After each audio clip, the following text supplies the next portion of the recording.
Welcome, Alfie. Why don't you start off by telling everyone a little bit more about who you are and what you do? Brilliant, Adam. Thanks so much for having me on your podcast. And so I should, how to explain what I do. So I run Cahoot Marketing, and Cahoot is a marketing agency which specialises in the care sector, so care homes, home care, and we also do home healthcare content as well. And we do all things digital, so websites, video, and we are specialising in SEO as well. So we work with a number of care agencies to help them improve their organic rankings on Google. So that's a little bit about us, where we do. I'm based in sort of South Wales, but we're sort of a fully remote team. We work and live all over the place. That's great. Yeah, that's us. That's great. That's great, Alfie. Thank you. So let's get into it. So what do care operators need to know about SEO? What are some of the basics, and some of the questions that you might be asked? Great. Yeah. So the biggest question that I guess get asked, the first question everyone always asks is, how do I get to the top of Google? Ah, yes. And I always respond with another question, which is, what do you want to get to the top of Google for? Mm-hmm. Because that's kind of the key with SEO, is knowing what you want as much as being able to do the work. So, for example, you're probably not going to get to the top of Google for home care, for the phrase home care, because that's a hugely competitive phrase, and people will pay a lot of money and pay for ads and pay a lot of money on SEO to get to that. So you're going into a very crowded market if you're trying to compete for that. However, if you're in Kent, for example, and you're in a home care agency in Kent, you want to rank for home care in Kent. You might want to rank for care in Kent, or you might want to think about other long tail keywords that other people might not have got, like respite care in Kent. You might find there's less competition for that. So the first step in any journey for SEO is to kind of research and find out what the competition is, and get really clear on what it is you want to rank for. Because and I think maybe if I take a step back and go kind of explain a little bit more about SEO. So just to make sure everyone's on the same page as well, I'm sure most people know this, but the first results you'll get on Google are usually paid results. So you get 3 or 4, sometimes 2, 3 or 4 paid listings, and they'll have a little orange ad next to them. And then below that, you'll sometimes get maps listings, and then below that, you'll get organics listings. And sometimes you'll get things like featured snippets, which are kind of quick answers to questions. That's where Google pulls you up the answer rather than a search result. So if you ask a really basic question, then sometimes you'll get Google just telling you the answer straight away. But yeah, so maps and the organic results below the ads are what you can influence with SEO. Yeah, I just come in here, and for those care operators listening, as Alfie is pointing out, like the SEO is what Alfie's going to be talking about, is that longer term process. But as Alfie says, those ads at the top are the Google ads. And to be clear, care operators, if you're not doing those, get them up and running. You know, this is a separate conversation already, but do them. Why? Because you can get results in 3-4 hours. However, the SEO, the organic SEO is Alfie's going to be focusing on is, like the golden ticket, if you like. Let's see if we can get the organic listing where you're not paying for a Google ad. That's a really good point, Adam, because I get asked whether people should do ads or SEO, and the fact is you really want to be doing both. You want to dominate the first page of Google for, you want to have your ads there, then you want to list in the maps listings, and you want to have organic results there as well. So the truth is you do need to do both. Obviously, like you said, the benefit of doing ads is overnight you can get leads. However, once you stop paying, you turn the tap off and all the leads dry up. However, with SEO, it's slow burn, high return. So over a long period of time, you're building up your SEO, you're building up your website's authority and visibility. And then the idea is when you stop at some point, provided you don't have really strong competition that are just going to work and overtake you, you don't lose that benefit. You keep that connection to your leads, and you don't have to keep paying for it every month. So you kind of need to do a little bit of both if you have the budget for it. So so what is SEO then. So search engine optimization is a process of making sure your website appears for certain keywords that you'd search on Google, on search engines like Google, and you'd appear at the top. So there's 3 parts to it. Like you said, there's technical, there's on-site and off-site. So to make it really simple, technical is the kind of techie stuff that goes into your website. On-site is the stuff that happens on your website, and off-site is the stuff that happens off your website. So the thing that most people first focus on when they're looking at, so if you're a care provider and you want to improve your rankings, you can look at your website and you can think, okay, what can I change to get more visibility if I want to appear for example, home care or care home in Kent? Well, the first thing you can do is look at your technical setup of the website, and you can look at your URLs and you can see, does the main page for your care home in Kent have the word care home in Kent in the URL, in the www. bit that goes at the top in your browser? Have you put that in there? Do you have things like alt tags, which is just the labels for the images? So this is more for your web team to sort out. They'll understand what you talk about. But you can say, please add in the keyword care home in Kent into your alt tags and into your URLs. And just a question on this, Alfie, for those care residential nursing care home operators listening, these like golden keywords. Yes. So if I have a care home in Leeds somewhere, let's say it's in Headingley in Leeds, I'm just picking areas out of the country here. If I have a care home in Newton Abbot, if I have one in Milton Keynes, if I have a care home in Anfield in Liverpool, what is the goal? Are there, and what are the golden keywords? Are they going to be? Is it going to be care home in Anfield or care home in Leeds, or is it going to be care home in, like you're saying, the county Kent? What are those golden keywords? Well, I don't know. Can I share my screen? I'm going to explain it. I won't make it too visual because I know this is a podcast, but I know you're recording this. So I'm just going to share something with you because I think this is quite an interesting question. And the reason why I'm asking is that, it's something we're looking at now for a particular client. Is it going to be, and this is for Google, this is for Google pay-per-click, which we don't usually do, but we're just we've been asked to for this particular client.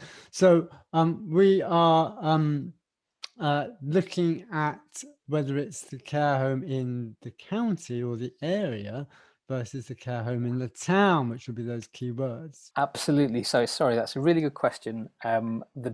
It's going to depend very much on where you're based and what the competition is. So, for example, you might find that if you're in a really competitive area, so for example, say care home in Kent or care home in Anfield, for example, you're going to want to look and see what volume of searches are there. Now, there's a number of tools you can use to do this. Neil Patel's got a keyword tool. There's also something called Answer the Public where you can figure out keywords. But things like SEMrush are really good. So SEMrush is a platform. It's an SEO platform, and you can use this to find out what volume of searches there are, what kind of competition there is. And it works out competition based on how many results are coming up for that, and also what people are paying to appear in the ads for those keywords.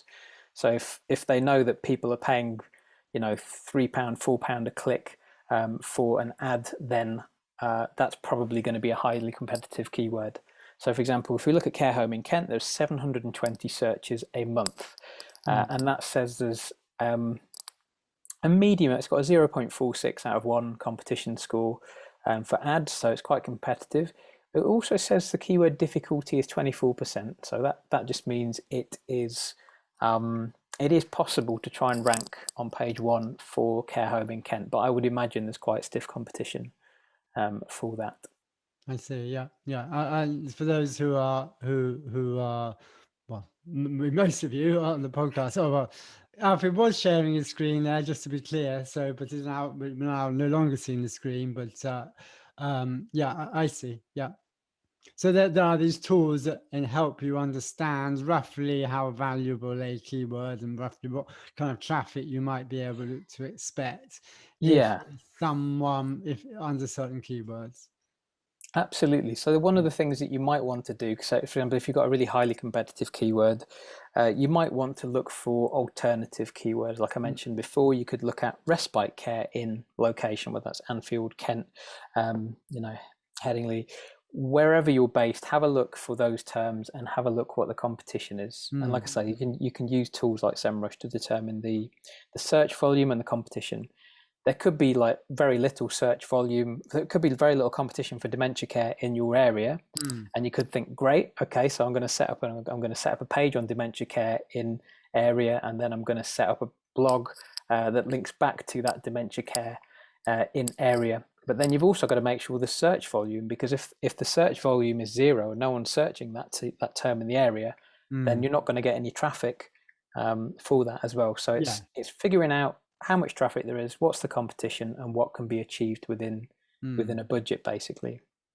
So just to go back to the kind of structure of how you work it, then the website needs to be technically optimized. So you need to tell Google what the different pages are meant to be found for. So your main page wants to say home care in, if you're in Anfield, home care in Anfield, care home in Anfield, depending on whether you're a home care or care home provider. And then you also want to think about the copy on the page. So I think we talked briefly about this before. The web copy needs to be not too short. It needs to be long enough so that Google knows what you want, what the content's about. Yeah. But then also it doesn't want to be too long that it's rambling and no one's going to read it, because at the end of the day, Google is now very, very clever and will rate you on functionality as well. Yeah. So roughly how long should it be, do you think? How many words? Well, I think it's got to be as long as is appropriate is the kind of line, and that's what Google says. It's just you write as much as is needed to get the point across. However, what Google says, what Google does sometimes isn't always the same thing. So we know for a fact that if you've got less than 200 words on a page, it's not going to rank as well, even if to write more would kind of feel a bit like filler. You kind of have to find a way to write more engaging copy so that Google has enough of a frame of reference to place you and rank you and position you on the search engine. Okay, great. So on-site is the next element, is that right? Yeah, so on-site is what we started talking about in terms of the copy. So the technical is all the kind of how the website kind of holds together and the architecture and kind of the stuff that if your web developer knows SEO, he'll do, and if he doesn't, you've got no chance. So that's a kind of a little bit of a hit and miss. But the on-site stuff is very visible. People like you and me, for example, because I'm not a developer.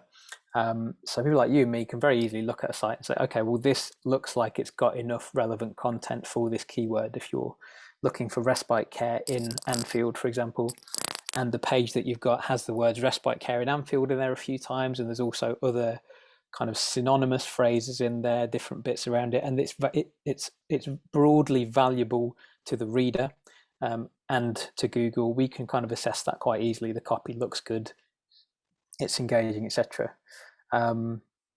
But just to jump back to the technical for a second, actually, because I missed a really huge point, that Google has made a change recently, and this is called the Web Vitals update, which means it's prioritizing performance, responsiveness, and visual stability.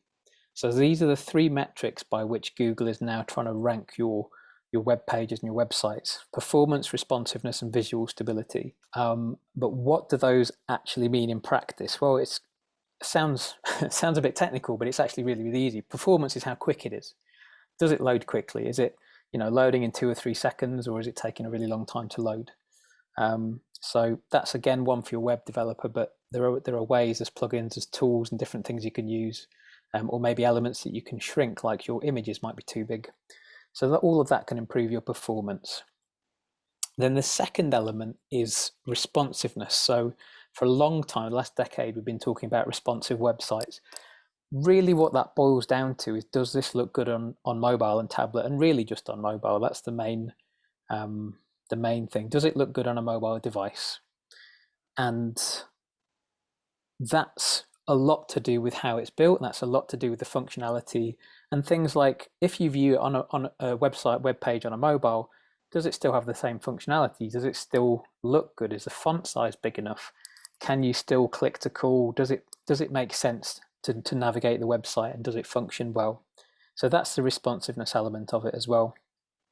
And then the third part, the visual stability, I think is more to do with the fact that spammy websites would sometimes, or badly built websites, sometimes as you've all been on these websites where as it's loading, things shift around. And that's, again, what Google doesn't like.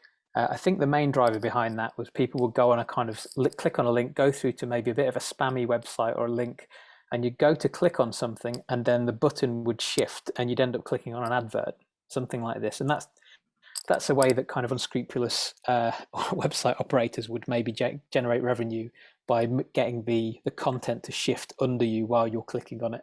I don't know if you've ever experienced anything like that. Yeah, I think I know what you're referring to there.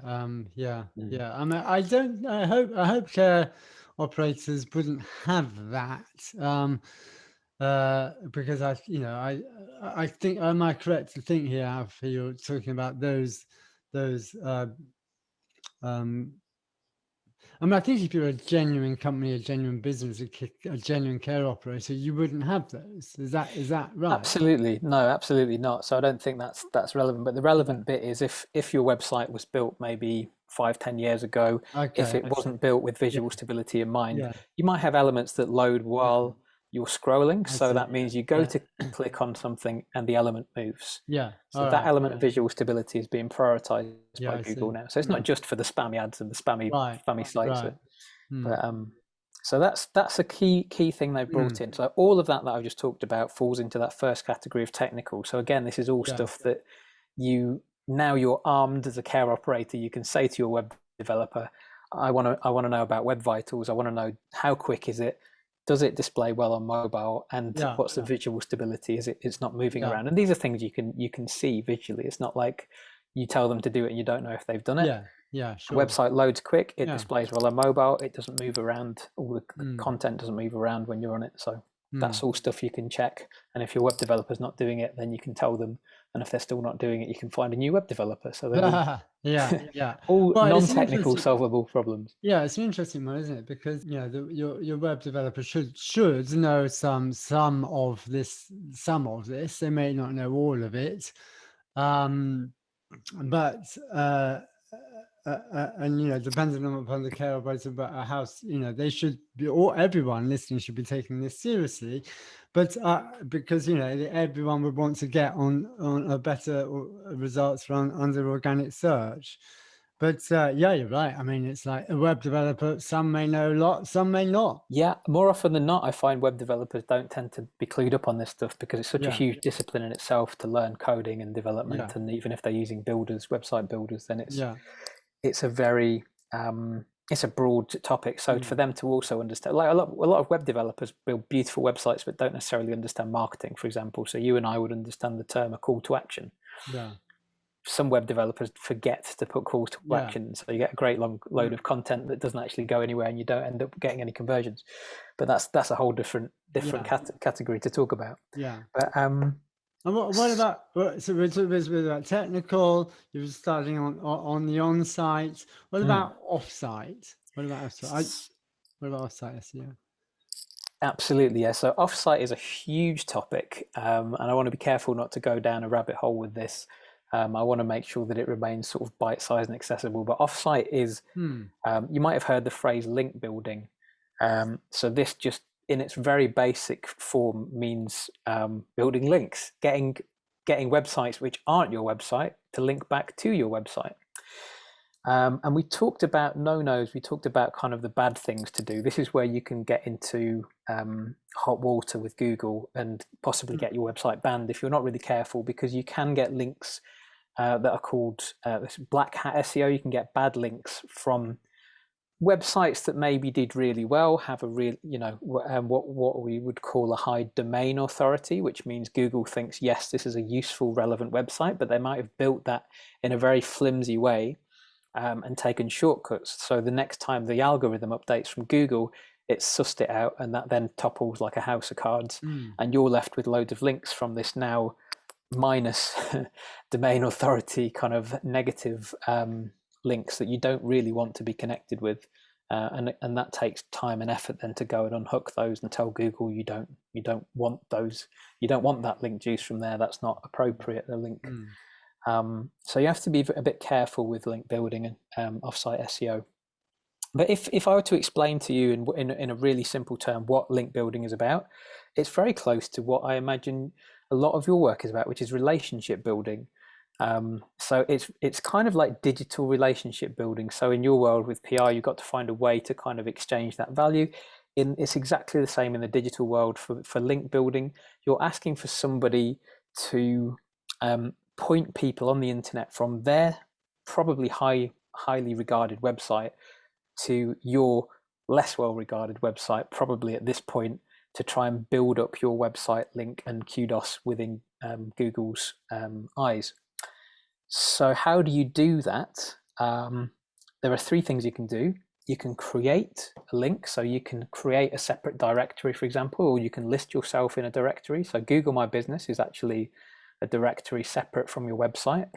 So if you don't have Google My Business, that's an easy SEO step for you to take. Set up Google My Business. That then is an independent link that will go to your website. So other directories might include homecare.co.uk, carehome.co.uk. These again will link back to your website, and they will be, directories that will allow some link juice to come back, and that will increase your SEO. Yeah, and on that, you mentioned carehome.co.uk, home care. So I mean others as well. Quick wins is on these directories. I'm going to do some name checks here, but Automna, Trusted Care, NHS.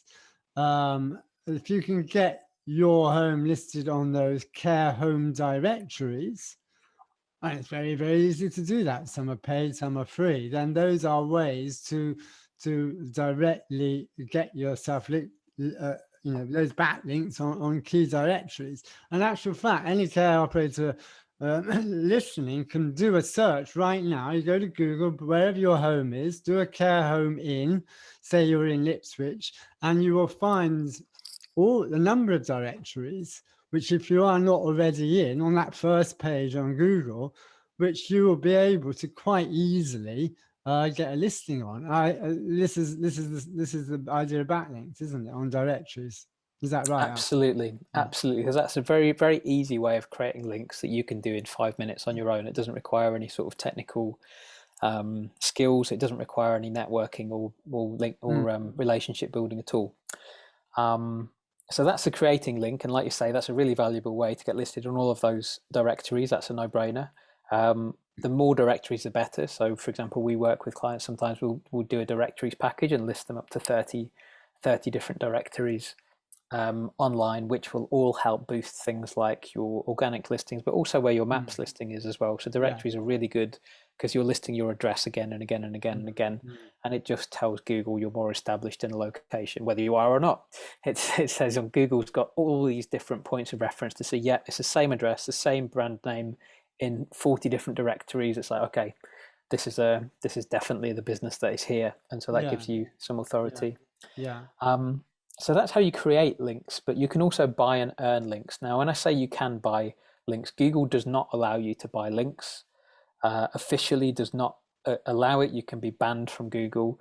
Your website can be banned. It's just you are not allowed to do it. However, people still do it. And if you're like me, you're a business owner, if you're a care business owner, you'll probably get emails from people every now and again saying we can give you 250 links for this amount of money. So there is that exchange that takes place. Google doesn't allow it. It's probably not a good idea, but people still do it.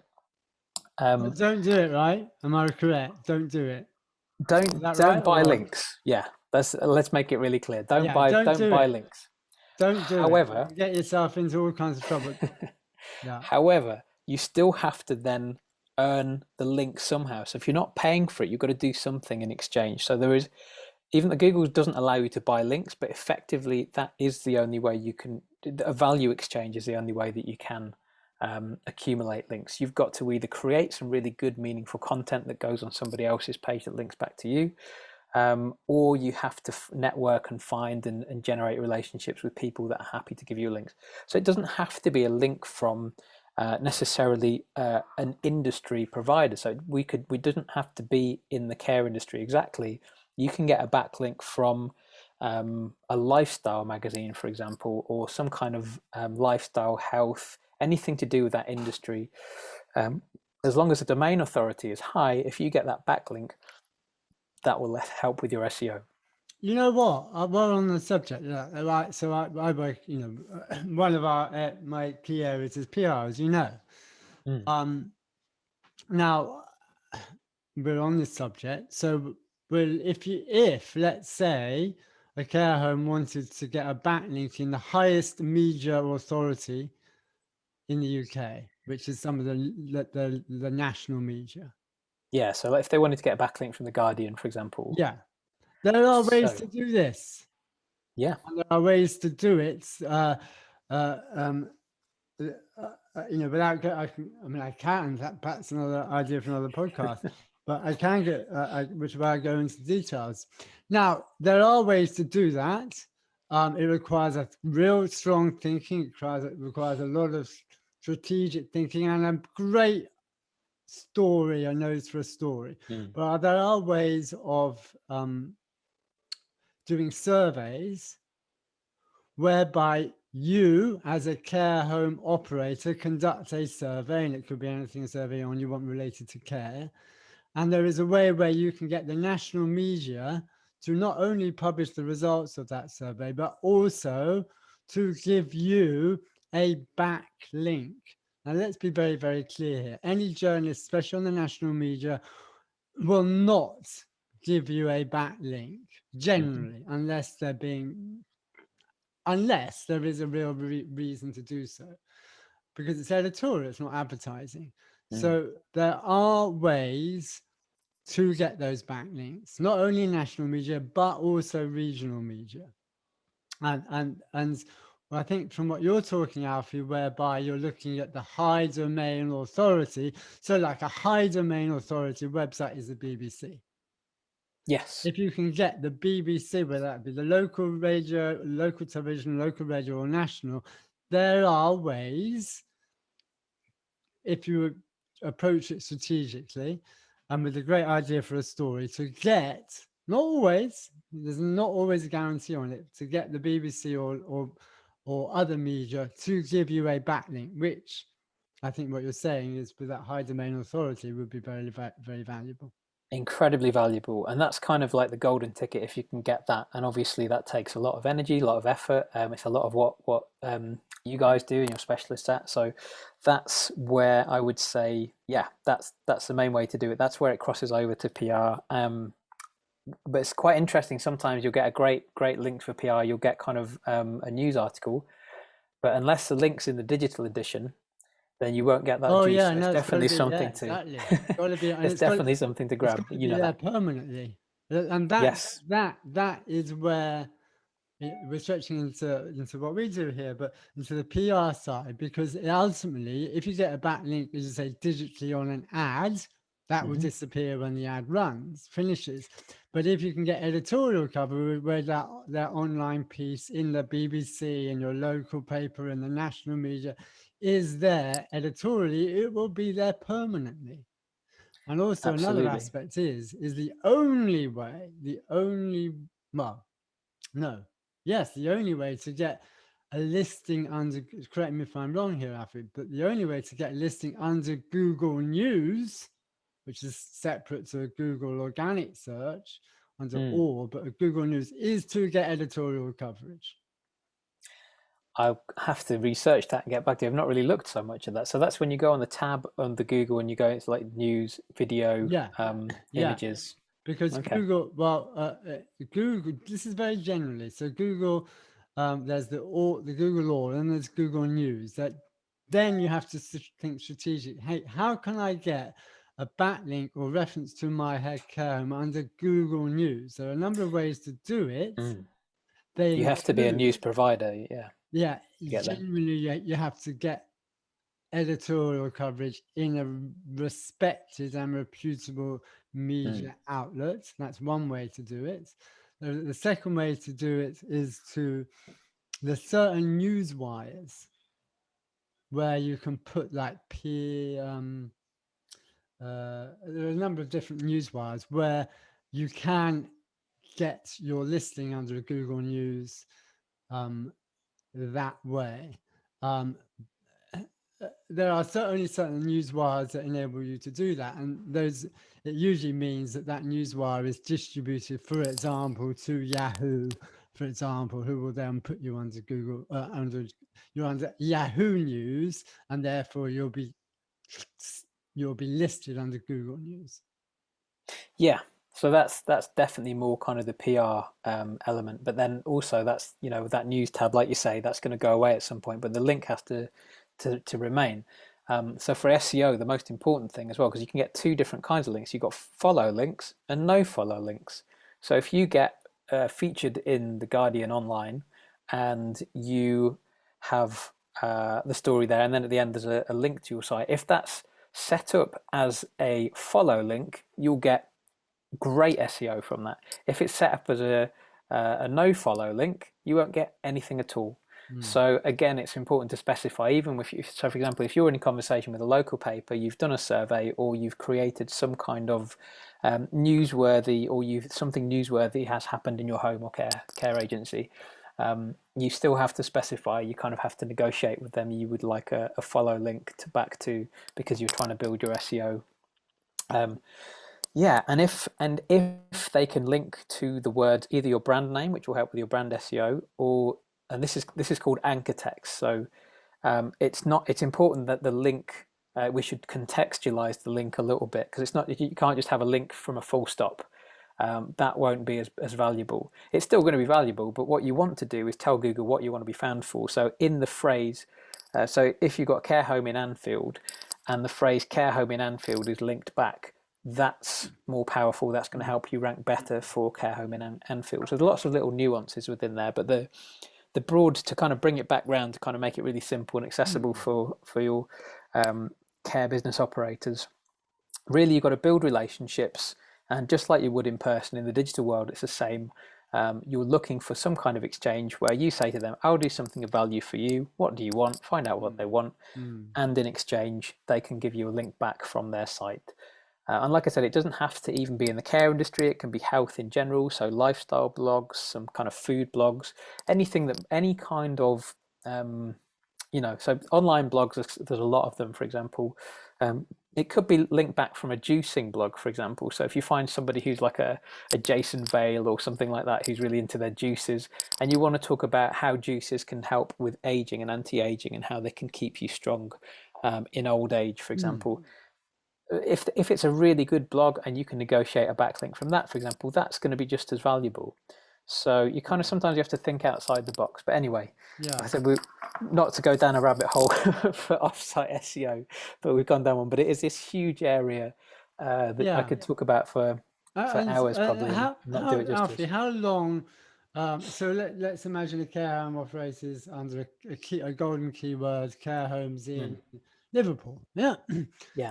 Great.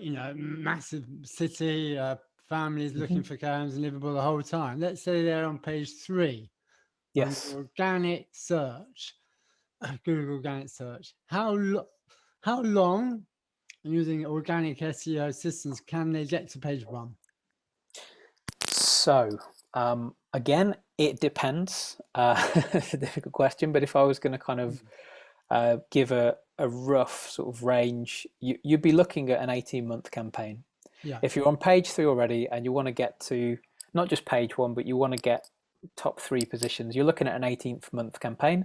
And with somewhere as competitive as Liverpool, you're looking at probably a high level campaign as well. So you'd need to spend, depends on the provider you go with, but the top end campaigns we run a couple of thousand, £3,000 a month, something like that kind of investment over a period of 18 months. You should be able to see some kind of change within 6 months. You should be able to see some kind of lift. You might be just moving up page 3, you might be on page 2, but you should be able to see something within 6 months. I'll caveat that, because some of the campaigns that we've run, for example, we've started on page 2, and then we've put a campaign in place, and then Google has changed an algorithm, and then we've gone back to page 3, and that's obviously an interesting conversation to have with the client when you've just started to make changes and and add to their website. Well, there's all the new algorithms are coming in. I mean, yeah, exactly, and who knows, algorithms are changing the whole time. So, well, that's great. So, in terms of for all those care operators listening, there's many things that you need to think about here, as Alfie's highlighting, and many things that are actually implementable right now. So make sure you do all of that. And in terms of that longer term strategic approach, Alfie has given you some indicators as to where you need to be going.